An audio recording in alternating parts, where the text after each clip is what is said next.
Bonjour chers auditeurs et spectateurs de Télématin, c'est avec un grand plaisir que je vous retrouve aujourd'hui en compagnie de 3 chercheurs de France 1 Slovaque. Allez-y, entrez monsieur.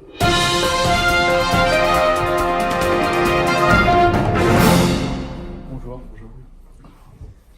Alors, je m'appelle Rémi, je viens à l'Institut de recherche de Poitiers et notre but est de créer un engrais qui serait plus efficace. Bonjour, je me présente, je m'appelle Anthony. Je suis chercheur et assistant de Rémi. Mon rôle est d'effectuer des recherches et calculs nécessaires à la production d'un engrais efficace. Bonjour, je m'appelle Philippe, je suis un chercheur slovaque qui est venu ici pour aider avec les travaux et observer les démarches pour que je peux retenir les savoirs et les appliquer dans un institut chez moi en Slovaquie. Je suis arrivé ici au début du mois du septembre et je resterai ici jusqu'au juillet 2019. Donc vous autres avez travaillé ensemble alors. Exactement, ouais. Combien de temps a duré votre projet? À peu près 4 mois. Oui, c'est ça. Ouais, janvier, de septembre à janvier. Et pourquoi vous, en tant que chercheur français, avez privilégié le choix d'un chercheur étranger? Bah, on s'est dit qu'il pourrait apporter un regard novateur sur nos projets et sa démarche était plutôt attirante, du coup nous l'avons choisi. Et pourquoi toi est-ce que tu as décidé de venir ici? Pour moi, c'était personnellement pour améliorer la situation en Slovaquie parce que du coup, les agriculteurs ils peuvent pas gagner leur vie parce qu'il y a trop de concurrence des marques grandes, donc c'est très difficile. Et spécifiquement en France, parce que la situation ici est à peu près la même. Donc voilà.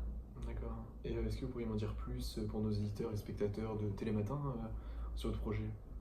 Notre projet est de créer un produit qui serait accessible à tous et qui serait plus efficace. Donc, c'était surtout de créer un engrais peu cher mais très efficace qui rentrerait dans les conventions françaises et slovaques. D'accord, et pour nos éditeurs et spectateurs, toujours, est-ce que vous pourriez définir ce qu'est l'engrais? Alors, notre engrais est essentiellement composé d'azote, de potassium et de phosphate. Ces 3 éléments sont vraiment essentiels à la plante pour pouvoir grandir.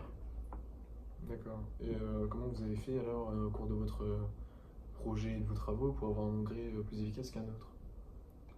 On a fait varier les concentrations des différents éléments les différents éléments du produit. Oui. Et ça nous a donné diverses solutions qu'on a prêt à tester sur des plantes. D'accord, et pendant vos travaux, quelles étaient les conditions à respecter alors? Les conditions à respecter étaient tout d'abord une terre neutre. Pour ça, on a utilisé de la vermiculite, car des éléments contenus dans la terre pouvaient interférer avec nos résultats. D'accord, donc à chaque fois vous faisiez varier seulement un paramètre. Oui, c'est ça. Et quelle était la plante choisie alors? La plante choisie, ça a été le pois, Pourquoi? tout simplement parce qu'elle met peu de temps à pousser. D'accord. Et elle pousse très facilement. Et on peut le trouver dans presque chaque jardin, donc c'est... D'accord.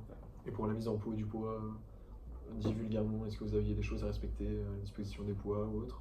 Oui, on devait mettre les pois assez écartés les uns des autres pour pas que les racines empiètent sur l'espace vital de chaque pois. C'est ça, pour pas qu'un pois absorbe les éléments qu'un autre pois aurait besoin. D'accord. Et qui était à l'origine de cette idée? C'était Philippe qui nous a proposé D'accord. Et où est-ce que vous avez réalisé vos projets? dans un laboratoire de l'Institut de Poitiers. D'accord. Alors attendez, parce que j'ai un panel de questions ici. Donc vous m'aviez dit que vous avez utilisé le pois, alors c'est ça?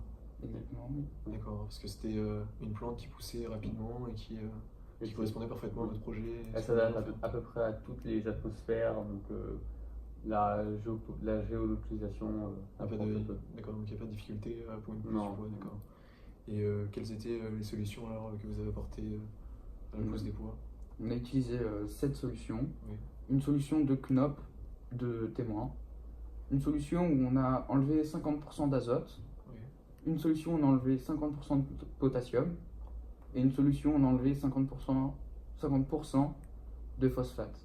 Ensuite, une solution où on a concentré 2 fois plus le Knop. Et une autre où on l'a concentré 4 fois plus. Et on avait fait aussi un bac avec contenant de l'eau distillée, enfin arrosé de l'eau distillée.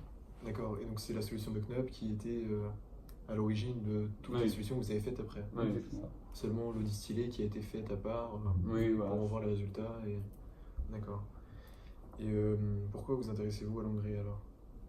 Bah, on s'intéressait à l'engrais car avec la question de la surpopulation, il y aura de nombreuses famines et la question de l'alimentation pour une grande majorité de la population est très importante. Il nous fallait un produit peu cher et assez efficace pour permettre de répondre à ces besoins. D'accord. Donc il y a un côté assez humanitaire. Oui, c'est ça, c'est humanitaire. Et les résultats alors des différentes solutions de Knoop? Bah alors, on a remarqué que le Knoop, notre solution témoin de Knoop poussait beaucoup mieux que si le Knoop était concentré plus. Je vous en prie, regardez la caméra si.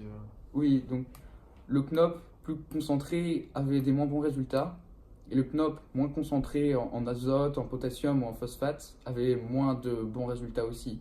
Notre pire exemple est avec 50% d'azote en moins, il n'y a que 2 pousses sur 20 qui ont réussi à grandir.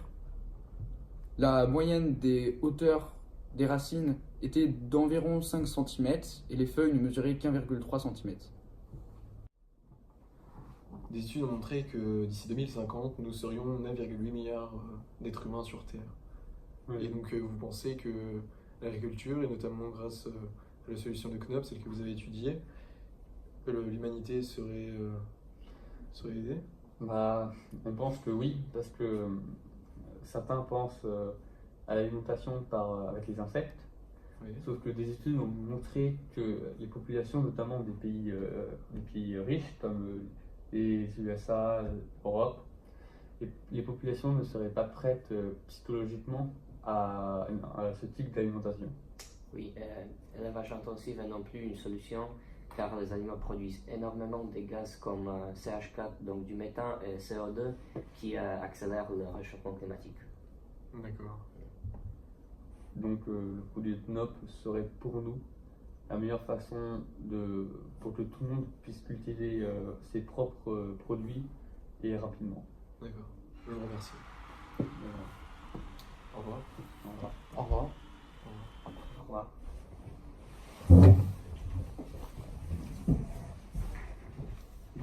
C'était Tom Bier pour l'édition spéciale Plantes et engrais.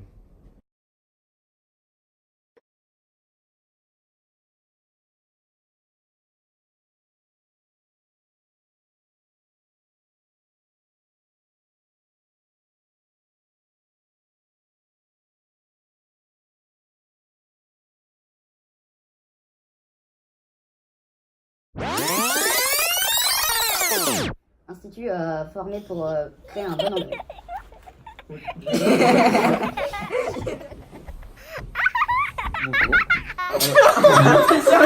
Qu'est-ce qu'il y a, Tom? Mon travail est de chercher et de trouver les calculs nécessaires à